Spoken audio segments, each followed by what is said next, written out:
all ready to head off the trails. I'm the Cryptid Huntress, Jessica Jones, and I'm ready to take you on a mysterious journey right now. We welcome you to Off the Trails right here on the Spaced Out Radio's YouTube channel. If you guys haven't hit subscribe yet, please do. We would love to have you guys. Shout out to Bumblefoot for that awesome intro music. I always appreciate that. All right, you guys, please follow us on all of our social media sites, on Twitter at Spaced Out Radio, on Instagram at Spaced Out Radio Show, and on TikTok at Spaced Out Radio. You guys can find me at thecryptidhuntress.com. That's my website where you can find all of my shows, all the events that I'm going to be at, and anything else, any kind of way to get in touch with me. It's all there. All my social media links. Y'all come find me. And if you guys would like to support what I'm doing, I would love for y'all to become a member of my Patreon. That's the Cryptid Huntress over on Patreon. Also, I have a shop that's called War Woman Goods. And I want to give a huge shout out to everybody who has thrown your support my way. I love you guys so much. Also, we have a really awesome Patreon for Spaced Out Radio. That is called the Space Travelers Club. Y'all go look that up over on Patreon as well and get your perks over there on Patreon for Spaced Out Radio. All right, y'all. I have a fantastic guest here tonight. We have Brown Dwarf in the chat tonight, in the studio tonight. I was going to say thank you guys for being in my chat tonight. And thanks for all my moderators for being here. Brown Dwarf is in the studio with me this evening. I can't wait to get to this show tonight. But first, I got to tell you guys that we have a really good lineup for us over at After Hours after this show. So you guys, please go over there and watch After Hours with Rob G and Coley after this show. All right. All right, well, let's get to it because we have a lot to talk about tonight. And Brown Dwarf and I could talk all night. All right, so let's get this party started. Brown Dwarf was born in Hollywood, California, and has lived in Humboldt County in Southern Oregon. He's always been fascinated to the mysteries of life. As a youth, he had UFO sightings, which continue to this day. Living in Bigfoot country has expanded his reality to the phenomenon of the Sasquatch people. Having had several sightings and many experiences with these beings, he documents his journey on YouTube at Brown Dwarf 4200, I believe. So you guys help me welcome to the show tonight, my buddy, Brown Dwarf. Greetings and salutations, hey, Brown. Jessica. Greetings, SOR and beyond, whoever else may be listening out there. How you doing? Well, hey, man, I'm doing pretty good. I'm doing pretty good today. I tell you what, I had to jump through some hoops to get to where I am right now. But we're here. Hey. We're going to have fun. Yeah. It's all about how bad you want it, man. And I wanted to do this show tonight. So we're here, right? And here we are. Yeah. Wow. Well, you're making moves, some power moves there. Yeah. Had to. Can't miss SOR, right? So, yeah. And it's been a minute since I've hung out with you and talked to you. You've gone on a couple of trips. Okay, yeah. And we got some catching up to do tonight. Well, let's do it. Yeah, it's been quite a bit. And I'm fortunate to be on again. Thank you. Yeah, earlier this year, it's been an interesting year. I did go back up to Humboldt. I've been here in Los Angeles. I'm in Los Angeles now, okay. Reporting from the skate shop. And nice. And yeah, so I've been here just helping out with the business. And I haven't been back to Oregon in a while, so it's been interesting being back in the city. And I've been trying to keep myself busy when I'm not at the skate shop, and so I try to get out to the mountains and to different areas in the city that have possible paranormal activity going on, or just places of interest. We've talked about the old world topic before, so there's a lot of these types of structures around here too. So buildings to check out and stuff like that. And so yeah, it's been a fun ride. And so it's been maybe a couple months already since I went up north, and I got invited by some friends that I've gone Bigfooting with before, and you might be familiar with them. They're around on the YouTube scene as well, and in other circuits. One goes by the name of Tate Hieronymus and Ron Reed. And Tate's out of Florida. Ron Reed, I believe, is out of Wisconsin right now. And Jonathan, Western Bigfoot Explorations, and a few other people that had showed up And so we met up at Bluff Creek. And for a Oh, lot of you that may not know, I used to actually, so being in Humboldt County, that's basically the county that the Patterson Gimlin footage was taken. And so Bluff Creek is not far from where I used to live. And at one point, being out there, over 10 years, I've lived in several spots throughout the county, and Willow Creek, I was there for a couple of years. And that's, kind of like the headquarters when you're going up into the Bluff Creek area, and just a lot of rich history there with Bigfoot and stuff. And yeah, so the guys wanted to put together, basically it was a hike. And who was supposed to show up there was Jesus Gonzo oh Payan. yeah. Yeah, but Jesus. yeah, Yeah. Jesus, yes. But unfortunately, he wasn't able to make it, and it's probably a good thing, because the plan was to do a hike from the bottom of where the Klamath River is, up to basically up to like the Bluff Creek area, to the, actually it was, we're gonna head to the site location, and that was gonna be, I guess, a several day hike. And so usually when I would head up into that area, being close by, it'd usually be just like almost like a couple hours from home usually. And from Oregon, the last time I went, it was maybe a little over 3 hours. So it was pretty close. This time around, coming from LA, I think it was maybe 11 hours or so. So it was quite a journey. And but it's always fun, being able to drive across California and take some time off, and just be back up in the redwoods. And so yeah, we were planning on this hike. And yeah, it was a group of guys, a few that I mentioned, a few others that I didn't. And some were going to stay at base camp. And no one's really ever done this hike. And there's an old trail that is pretty much, I mean, part of it's there, and then it kind of just disappears, and it gets into real rugged wilderness up in the Six Rivers National Forest there. And um and so we had to kind of figure out how we were going to do this. And so after that drive, I'm telling you, 11 hours, I got there the next day. I hadn't eaten, and the plan was to go hiking the next morning. So I was just beat when I got there.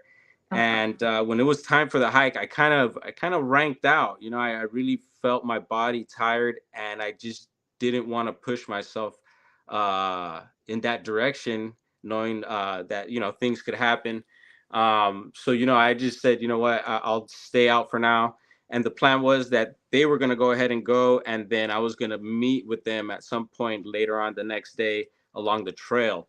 And so the next morning comes around, and the guys head down. We head down the hill to drop off the guys at the base of the mountain, and at the river.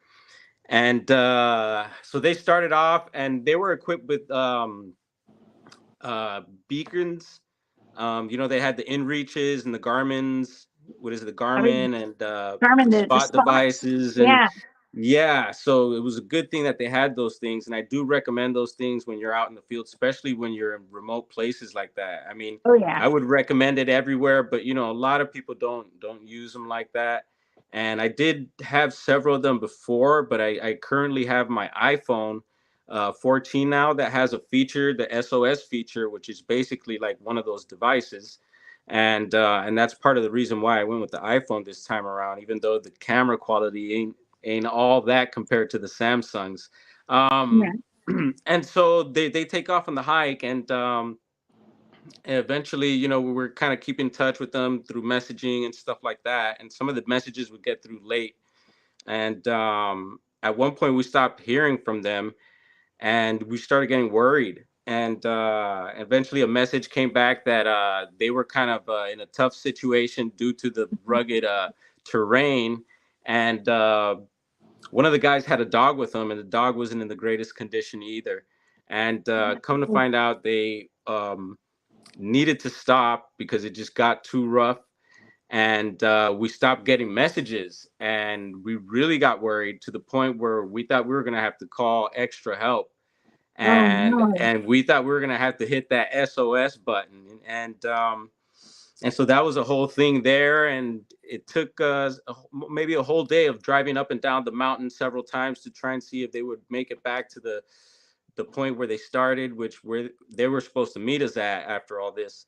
And so that was a crazy situation there. But luckily, one person did fall and get hurt, and luckily Oh, not too no. bad. But yeah, the guys were pretty beat up, some bruises and got all wet and stuff. They're, walking through rapids and boulders and stuff. And sounded like quite the adventure. And I'm kind of glad that I didn't join that because, it sounded like a scary time. But they did an overnight. So they ended up spending the night overnight and they had the equipment to do that. So that was all good.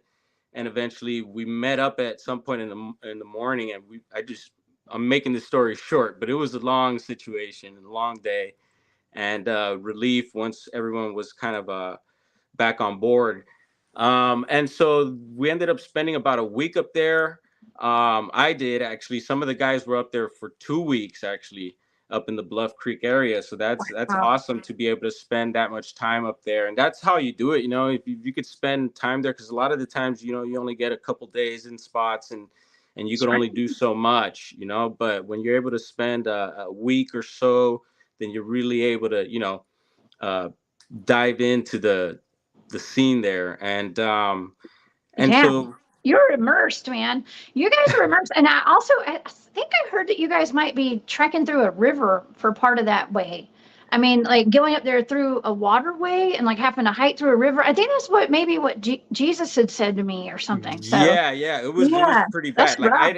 I could see the river, and I know how the river is, but when these guys went up, they got into some areas that were just unpassable pretty much. I mean, especially with the dog, and then yeah, I don't know, it's just the conditions were just bad, but Wow. everyone made it out pretty much safely after that. No SOS pushing of buttons, and so we continued our little expedition, and we headed down to the film site on one night, and we also hung out at Louse Camp because there's a couple gentlemen that some of the guys knew and I got introduced to, who are from the area, and these guys had recently, just a couple months back, had found some really nice prints in the area, and they were in the snow going up one of the main roads to get up into the area there. And so for me and a lot of the people there, I mean, that's just indication that they're still in the area. Mhm. And the footprints were amazing. It was a trackway, several trackways, and with just some perfect prints. And we were able to interview the guys. They showed like a nest type structure in the area as well. So these guys are into the structures, and yeah, it was just amazing to see that there's still activity there, and there's a lot of people that don't believe that they believe the spot's dead, and that there's not much going on, but that just confirmed to me that there is still activity there, and it's right in the area. And so we were excited to see that. And so the day that we went down to the film site, Tate and I went on our own at first, and at the bottom of the getting right almost towards the film site, we're on the trail, and we noticed what looked like a big footprint. Like it looked like a print. It was like a disturbance in the shape of a print, and so we stayed there checking it out, and so we marked it. Excuse me, we marked it, and because Tate had some plaster casts, and we were going to come back and actually cast it, because I guess he was told by Cliff that if you're ever in doubt, cast it out. So we were just kind of like, well, we're not sure. Let's just go ahead and cast it, right? And so we marked it with a stick, went to the film site, did a few things there. We always go check things out. There's a lot of trail cams there that some of the guys service. So there's the Bluff Creek Project. They're a group out of the area, and I believe Tate is part of them now. And so these guys will, take turns servicing the cameras and stuff like that, and just touch base in the area to see what's going on, right? And so that track there really got us alarmed. And of course, it was just like that one main track, but behind that, a little further back, there was some disturbances that were probably the same subject, whether it was a bear or whatever. or a Bigfoot had left more marks and tracks. They weren't as defined as that one particular one, but so that had us going, and so yeah, did plenty of filming, uh, and we did some night investigations as well. One of the guys had like a hunting blind that he set up and was like staking out areas, and we were, Yeah. flaring around. Some of the guys have upgraded with some of their thermal cameras. They got new stuff, aren't using FLIRs anymore. A lot of the night vision stuff too they were using was really top notch. So I really feel I have to step my game up. I'm still working with the old FLIR Scout, which is better than nothing, but Right. um, yeah, I'm anxious to get some new gear. And I'm a gadget guy. I geek out with it. Although I also believe that the body is one of the best indicators for things too, to be able to detect things. And so I use both. Um, and so Yeah. yeah, it was a good several nights. And on one of the nights, we also decided to go to a different area, to leave the Bluff Creek area, into an area we're going to call the no-go area, which is a secret name. And I hadn't been to this spot, but this area has a lot of legends from the Hoopa, Mhm. about a giant skeleton that comes around in the area there. There's a big meadow. Also, possibly other cryptids and spirits and stuff like that. A lot of spooky stuff from this area. So that really had me alarmed, but I was excited to go there. And it was just a different area that I hadn't been able to check out, and it was just super exciting. And so we did some night stuff there, and then actually hiked up in the day also to some lakes that were in the area. And one of those lakes was where Survivor Man Les Stroud did his thing when he came up into Willow Creek and in the Bluff Creek area with Inker from the Hooper Reservation. So you could check that out. That's on Survivor Man Bigfoot. And we were looking for that particular lake, and we found one, but we knew there was another one, and we weren't sure. We're using a drone too as well, um, so we're not sure if we found the exact lake, but we know we were right in the area there. So, Wow. um, How yeah, exciting, man! How yeah, exciting! I'm yeah, so jealous. I wish and I lived out there, man, and I could have joined you guys. That is so yeah, well, I wild. def I definitely want to move back to Humboldt as well. Mhm. But yeah, so just a lot that happened during that adventure there. And I forgot to mention on the way up, out in Mission Hills in Southern California on the highway, I noticed these because I've been having a lot of sightings of different objects, which we'll get into later. And I had a sighting along on the highway, and so I'm driving and I noticed these things. And of course, I'm paying attention to the road, so I did kind of like a blind. I got my phone and did a blind recording, so not looking to where I was recording. I just aimed the phone You're and took the you're tricking footage. them. You were tricking them. That's what you were doing. And something actually came out there. So that was interesting. It was kind of Oh, like almost like a, not a farewell, but like a salute a or send something off. on my way out of Salute. Los Right. Angeles up to going up north, and so that was super fun. But we also Yeah. did I did capture a few orbs up in the Bluff Creek area. They're flying pretty high, orange and red in color.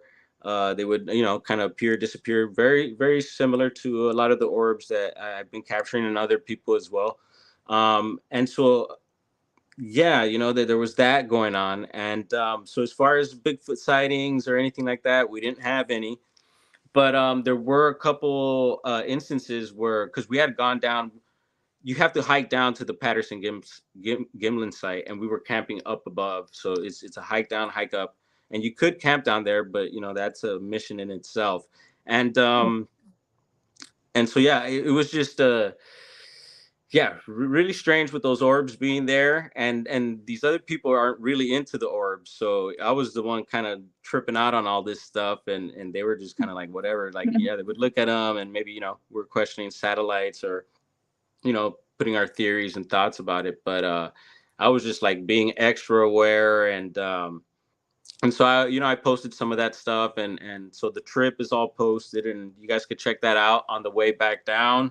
I stopped in the redwood groves, into some of my old areas that I lived nearby and would frequent and had activity and all that. And sure enough, I get into a particular spot. I pull over, and as soon as I start walking into this grove, I noticed there's this giant X formation made out of redwoods, two redwood trees, and they weren't huge, obviously, because redwoods are humongous, but they were young ones. But it made this perfect X, and I was just like, all right, here's a sign, of like possible still activity here. And so I took it in and I said hello out loud and walked around the area and just felt things out and felt good. And I could just still feel the vibe that I would always feel when I was in those areas. And come to find out, when I was going into that X, there's a video of it. There was a clear wood knock that I didn't hear as soon as I walk onto the ground of the grove. And so that's some of those things that happen, and that's why I got to go through some of these videos still to see if there's any other anomalies that may be there, because some of these things I believe, we may not experience at the moment, but if you're documenting, doing audio or video and stuff like that, you could be capturing things that you don't know. And same thing with the UFOs, and other paranormal stuff, I believe. And so I do recommend going through your videos, be careful about deleting stuff. Um, and so, yeah, that was a good sign on the way down. And then I hit several other groves, and this was on my own in the redwoods that I did videos of, where I did find more structures. I revisited some old structures that were rearranged, but still in the area. And so I just feel like they're still there. And, so, yeah, that was the first trip. So now we're heading back down south to Southern California again. And the guys stayed up there.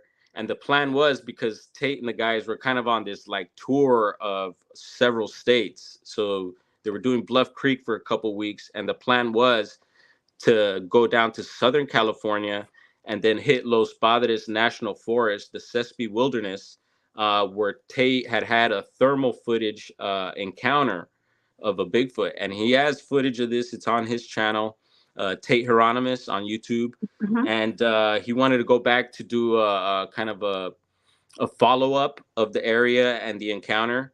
And so since I'm here in the area, I'm like, I'm all in. And Tate and I had been there years back, and had some orb activity there too. And he doesn't remember that because he's not into the orbs, but I remember getting Okay. some footage of orbs up there.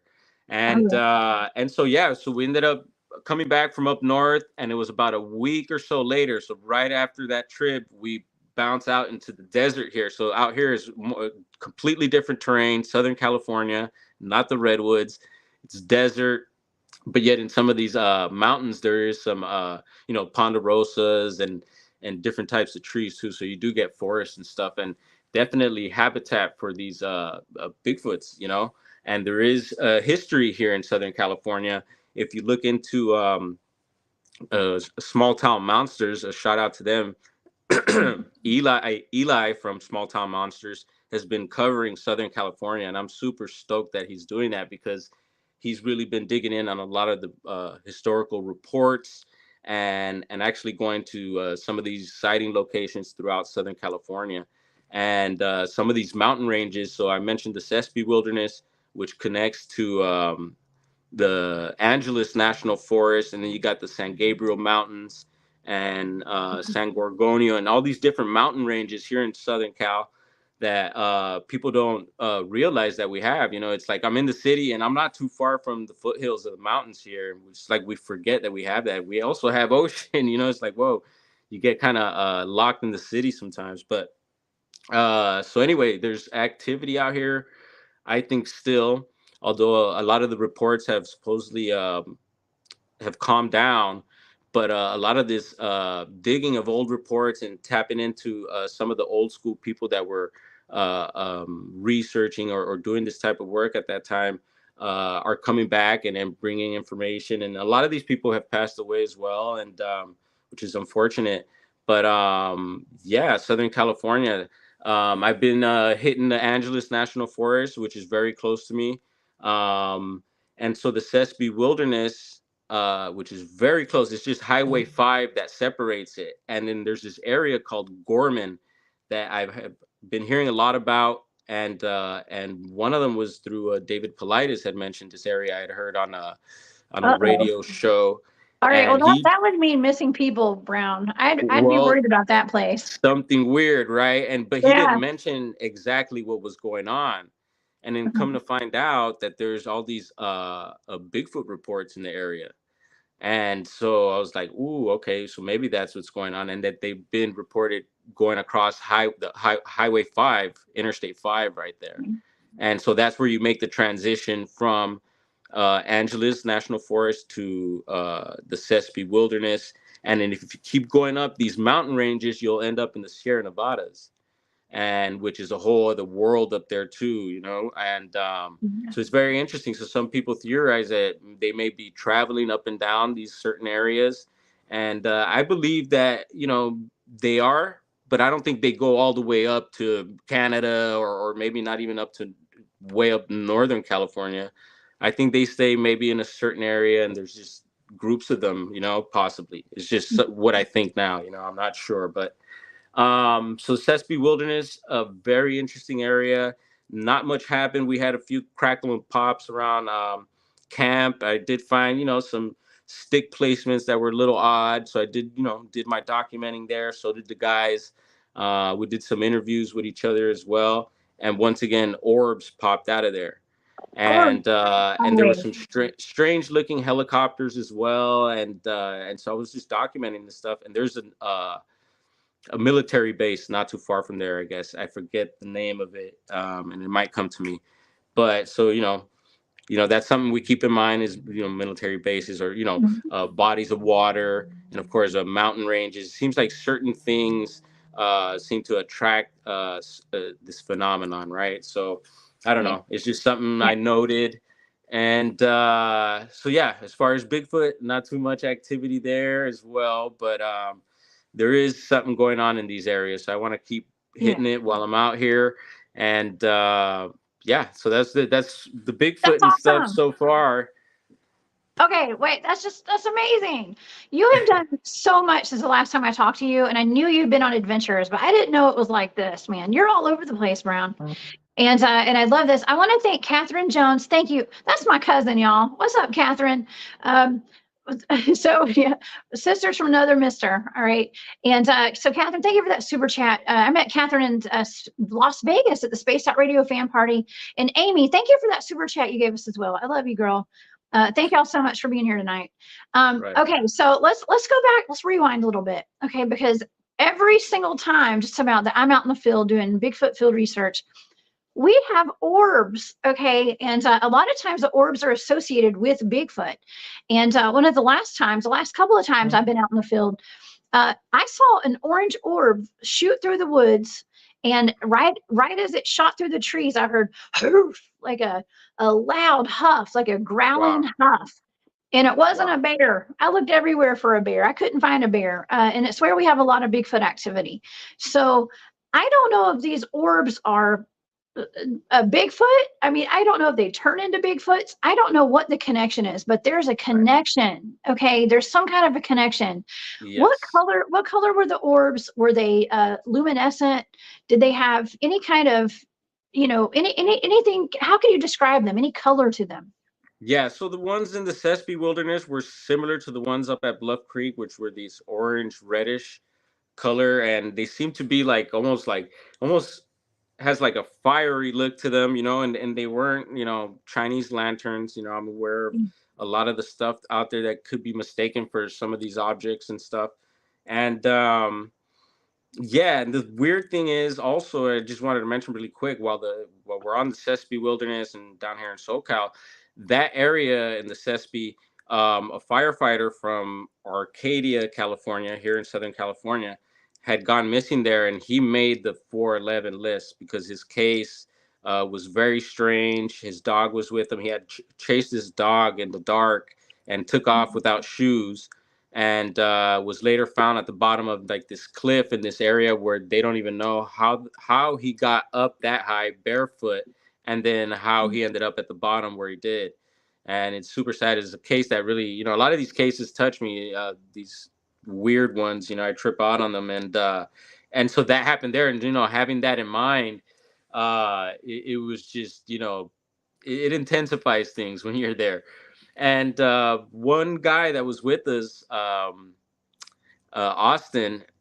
So we had camped out at the bottom at the base of the mountain when we got to the desert at first, and that was the day that hurricanes or whatever, that tropical storm was coming into California. I don't know if you remember Yeah. hearing about that.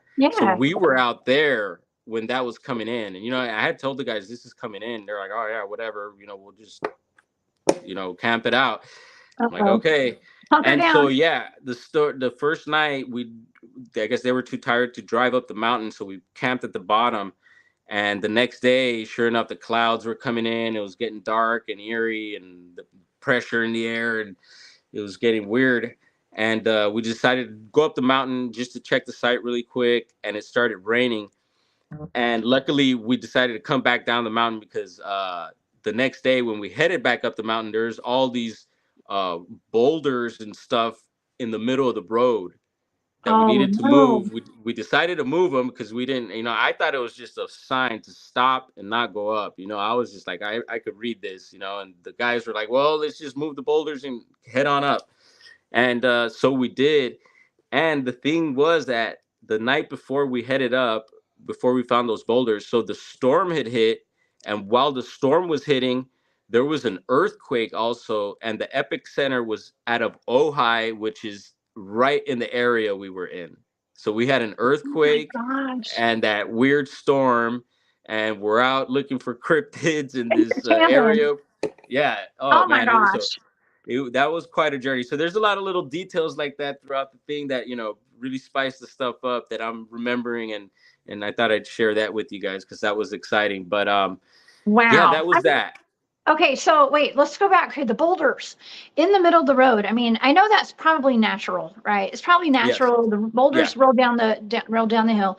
But I mean, there are times where we go out in the field and we're driving down the forest roads, and there will be a gigantic tree across the road, and you can't pass it. So it's always important. Most of us, I don't usually, but the guys on my team, they all carry chainsaws. Okay, we have to expect things like that to happen when we're out there, because when you're out in the middle of nowhere, if a tree goes over the road or a boulder and you can't get around it, you might get stuck.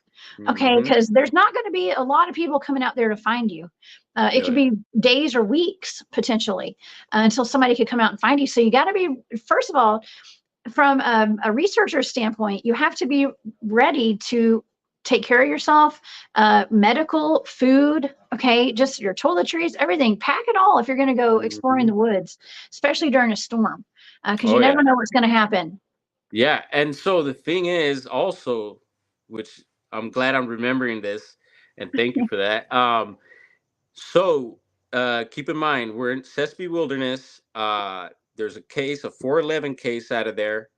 There's a storm coming in.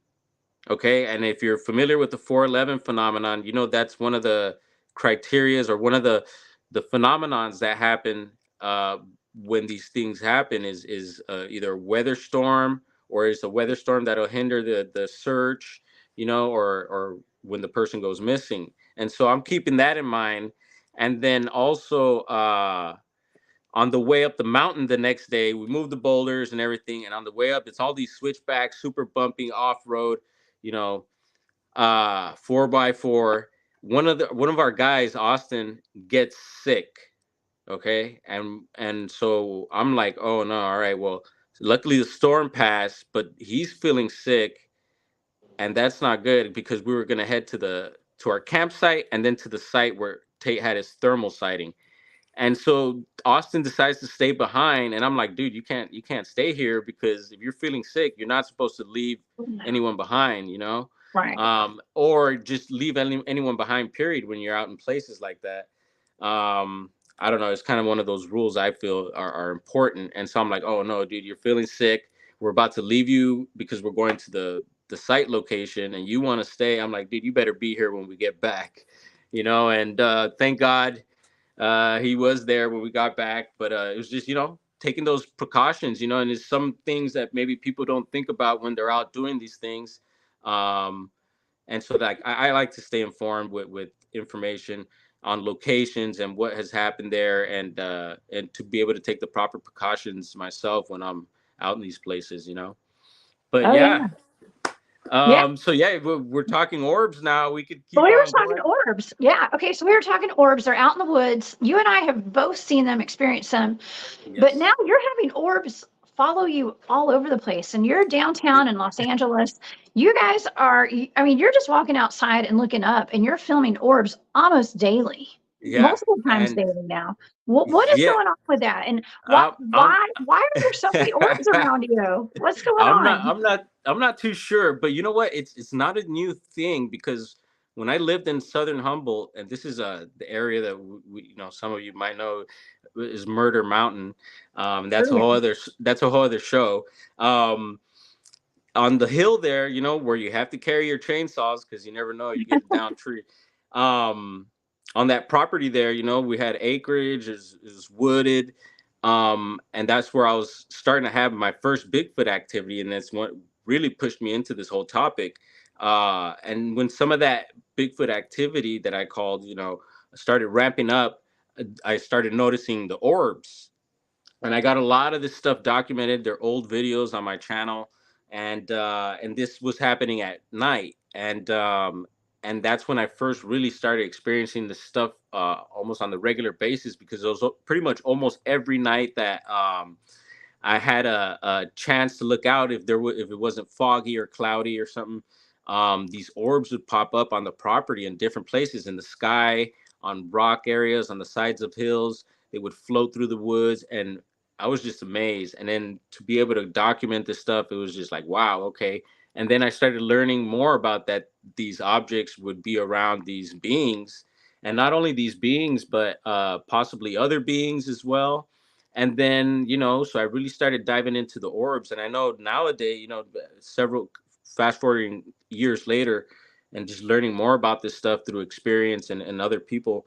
um One is Grant Cameron, who's been on the show here before. I know him and Nicole Sackage are big on orbs right now, and I Oh yeah. really would Oh, like to touch. yeah, I'm I actually in a group chat with them. Nicole's in the chat tonight. Hey, Right Nicole. on. Yeah, I Salute, haven't talked Nicole. to There you Nicole in a go. long time.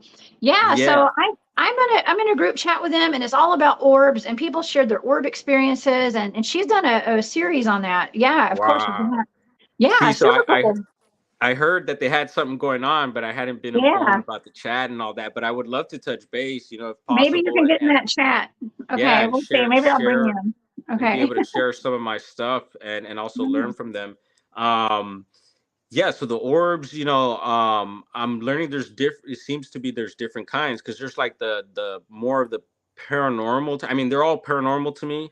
UFOs and all this stuff is paranormal to me. But there's like more of the see-through like orbs. It seems like more like Yeah. people call them like spirits or something like that. You get them a lot in Yes. haunted houses and areas like that. So there's those types, which I've captured before too, and I'm super interested in them as well, because I believe there's something there with those. And then there's these other orbs that are more like the UFO, like these Solid. metallic, Yeah. yes, metallic, that come in different colors, change colors, could also change shapes, I've noticed. And yeah, they're able to move at fast rates of speed. They're able to float in one place. They could change size. Some people call it also like charging up. They like flare up, and they seem like, some of them, I don't know, energy based, it seems. And I've heard theories and possibilities of them being, some of these things being like ETs themselves, like an organism themselves.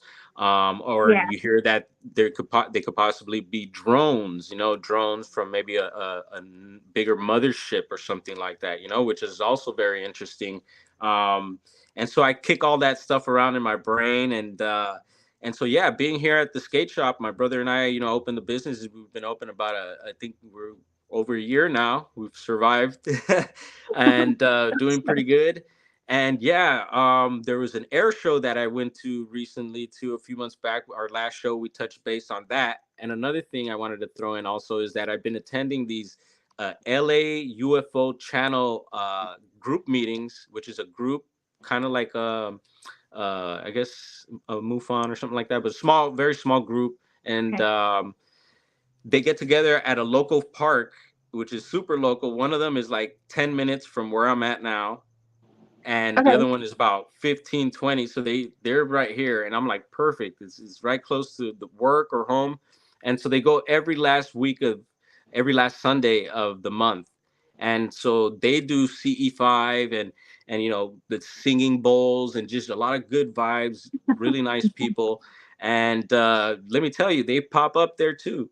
And there's one friend of ours, Shelly. Shout out to her. Shelly's UFOs on YouTube.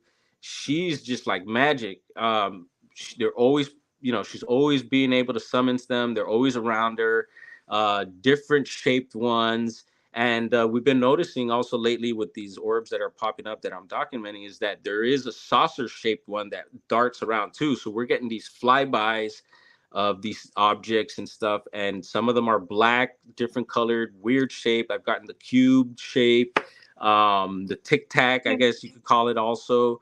Yeah, very strange. Some of them tumble, some of them look like mylar balloons, some of them even look like birds sometimes, planes and helicopters. So it seems like they can mimic a lot of things that we're used to, normal aircraft that we're used to, and other objects that fly around that we may think are just maybe garbage or a plastic bag or something like that. Yeah, and I believe that they are these, call them UFO, UAPs or whatever. I think that's what Wow. they are. Okay, wait. So that just reminded me of something. So back when this was a few months ago, Barry Littleton was giving me these blind remote viewing targets. And one of them turned out, shout out to Barry Littleton. What's up, Barry? So one of them was CME Peru, and it was this mountain. It was like a holographic mountain. There were giants spotted there, and there was a woman who lives there, who was videotaping all this. I can't remember her name, but Sophia, or maybe I don't remember, but she was filming what looked like trash bags coming down the mountain. Okay. And I Oh was like, wow, and he had me remote view all this stuff. I mean, it was actually like ET activity going on. And Uncle Bones, thank you so much for that super sticker. That's Uncle very sweet of you. Bones. What's up, Uncle Bones? Brown Dwarf, the Orb Whisperer. Yeah, you And are. and you know what, There Jessica? you I go. know Yeah. I know what you're talking about. I believe, and I believe her name might be Maria something, but and it might come to me also. I got to download a lot Yeah. of this information. Yes. Well, So yeah, I'll have that to put a link video. to it. Yeah. I'll put a link to that video that we did on my Yeah, social media later. well, Yeah. there you go. Well, actually, I was gonna say I remixed it because a YouTuber that I followed had used it in one of his videos, and I used the remix feature on Right. YouTube and recorded that, and it's the giants coming down the mountain. So I Yes. believe that's what you're talking about. Yeah, Yeah. very Well, interesting. but it's kind of like all connected because it's like these things that like trash bags like floating down the mountain, but they're not trash bags. And then the mountains and the orbs and the holographic aspect to all of it. It was just all in this big, it was like almost like ley lines had crossed right there, and the dimensions were just kind of crossing. It's really interesting. Yeah, Yes, it's and so something super cool. yeah, super. And now that you mentioned that about the ley lines and that this and that, I'm wondering that about here where we're at. Maybe Yeah. something like that's going on, and that's why we're having these sightings. And it's been daily for months, if not maybe all year, the whole time I've been here. And a lot of it started ramping up after one of those air shows too, where I started noticing a lot of these objects in my videos. But then at the shop here, we started seeing them like with our eyes and stuff, and stuff's going on. Excuse me, I got a little Yeah. notification there. Okay. Stuff started going on even at night. So, but a lot of this stuff is happening during the day, which is awesome. Some of the videos, sometimes the objects look like little dots, so it's really hard to see, and sometimes they show up a lot closer, so you're able to, really see them. But and within those videos, there's a lot of these, like I mentioned, flybys, objects flying by, and some of them are bugs, and but some of these objects aren't, and so I really want to dive into some of these videos, maybe get with someone. I've gotten a little bit of help from some people breaking down and finding stuff in the videos, time stamping and all that. Salute Brian. um Yeah. What's up, and Brian? yeah, he's awesome. I I love know Brian. I gotta hook up with that guy at some point. I know we will. Oh man, um Brian, you from Montauk is Strange. Yeah, I was up in Montauk with him in Long yeah, Island. But man, we had you're a blast. Yeah. and awesome. Awesome, awesome, Jessica. I'm so glad you went and did that. You know, Oh we need to yeah. do that. That's what we do. We need to get out and, do our Yeah. thing. Talked to you since then, actually, Brown. Like that's how long. I mean, we have a lot of catching up to do. So tonight we're talking about your stuff, though. Yeah. Yeah, no, and we'll keep going. And so yeah, this stuff is, and so a lot of these objects also, like I mentioned, different shapes, different colors, and some of them are really really strange too. I mean, I can't even describe them. It's just like these weird objects are doing weird movements, and it's just really fascinating. And so mentioning CE5 earlier, I do practice. I have been practicing more meditation in my life, which has been great. I recommend it. And so in the CE5 process is basically what they're doing. Is like a form of meditation to make contact. And I know some people find it dangerous because you don't Right. know what you're opening yourself up to, which is understandable. But I ask for protection. I do my prayers, and I have my sources and stuff, and my beliefs. And so yeah, no, I haven't felt anything negative from these things. If anything, I felt really positive. I'm really excited when I see them. I greet them. And sometimes I call them out, and they pop out, and sometimes I pop out and they're just already out there. And so it's a mixed bag of all of that. And like I said, I got some video today. Even I gave you and C Duke a little shout Oh out. yeah. I know her Yeah. or him, whoever that is. Yeah. So I gave y'all a little shout out there, and I Mhm. sent your regards to the craft as well. Oh, And good. How nice. Uh-oh, wait, don't send them over this way. Okay. yeah, no, I was Over gonna this say, way. Yes. hopefully they don't pop up, Jessica, because Yeah, that could be bad. Well, I actually had a case here in Georgia of a family who was having issues. Now, this is all anonymous, and I was asked not to say the names ever. And this is before I even had a show, to be honest with you. But, well, it's Spaced Out Radio at least. But there was a family who was calling in UFOs, doing the same thing that you're doing. But the woman had children at her house, okay, and the children, she thought it was fun, and she was kind of, it was like a parlor trick, I guess, kind of, and her friends would come over and she'd show them, and it was all fun and games till the kids started not getting up for school in the mornings. And when they'd get up, they were disheveled and their grades were dropping and they weren't getting any sleep. And so she felt like there might be something wrong. So they placed cameras around the house, and lo and behold, there were ETs looking in her windows at night, and wow. they believed that her children were being abducted at night. Uh-oh. So they asked me if I could stop it, and I was like, I don't know what to do to help you. I'm sorry, but I referred it to someone who might could, but in these cases, you and I are both researchers. We're boots on the ground, just out there experiencing these things, and we really don't have the answers to all of this stuff, as much as we're out here and researching. But we're doing the best we can, though, and you're getting a lot of evidence, and I think that a lot of it has to do with the area that you're in. That is such an area of high strangeness. My goodness, I was watching a video where you had a fairy ring in a field at one of the parks that you were at. A fairy Yeah. ring. Yeah. Yeah, and that was the park where we were doing the LA UFO gathering. Oh. And yeah, the guys were, when I pulled up, they were doing a little CE5, and so I didn't want to disturb them. And so I was quietly walking over on the grass, and I noticed this ring of mushrooms, but it wasn't a full ring. But come to find out, so there's fairy rings, which we've had on our property before. And my old Irish hippie friend always told me to never let a pregnant woman sleep inside a fairy ring. He was big on the fairies and all this stuff, but he didn't believe in Bigfoot for some reason. And he lived up in the woods of Humboldt, and he acted weird when I would bring Bigfoot up. I think he did have something going on, but just didn't want to tell me. and but so this one was, I guess there's fairy arches as well. So if it's not fully a ring and makes an arch, that's a thing as well. And so there's different theories about what fairy rings could represent and do. And some people may leave an offering and stuff like that, or some may believe it's a negative thing. I'm sure someone in chat could break that down for us. But I'm very aware of those types of things too. And so yeah, I thought I'd record that and share that with you guys. And sure enough, later that day, not much was happening, but when I got there, I was able to spot an orb, and so that was exciting for everyone in the group there, and we got video of that, and very similar, the little silver orb, and it did a little performance for us, and that was about it that day. But there's days there where, man, we'll get multiple sightings and stuff, and there's some people with some really good gear, and actually the LA Times was there one of the last time we were up there. They did a little report on us, and so that was very nice. And they were able to Oh, yeah, they were able to witness some things, and so that was pretty cool.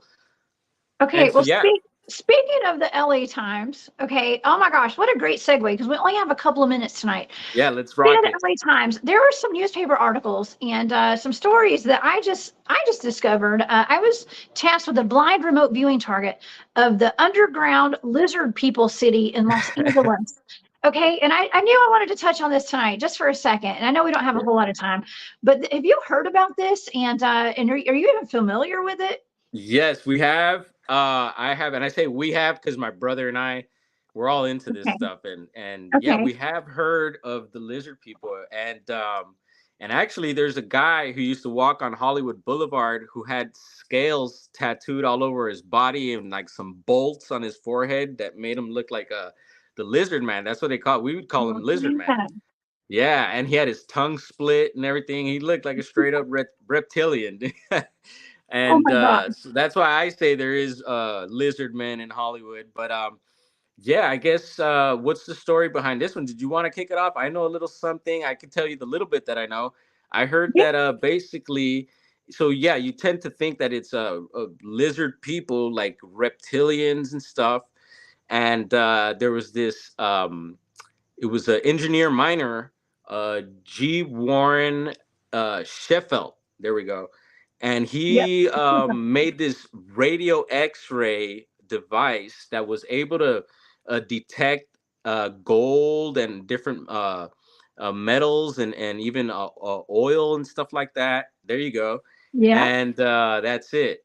And I think it was around 1933 where I think either he made this or he started digging around the downtown LA area, and started noticing that there was a tunnel system, and this tunnel system led out to the city of Pasadena, which I'm always mentioning Pasadena, and you could catch some of my videos out in Pasadena because Pasadena is paranormal and it's got a lot of old world stuff. So I love Pasadena.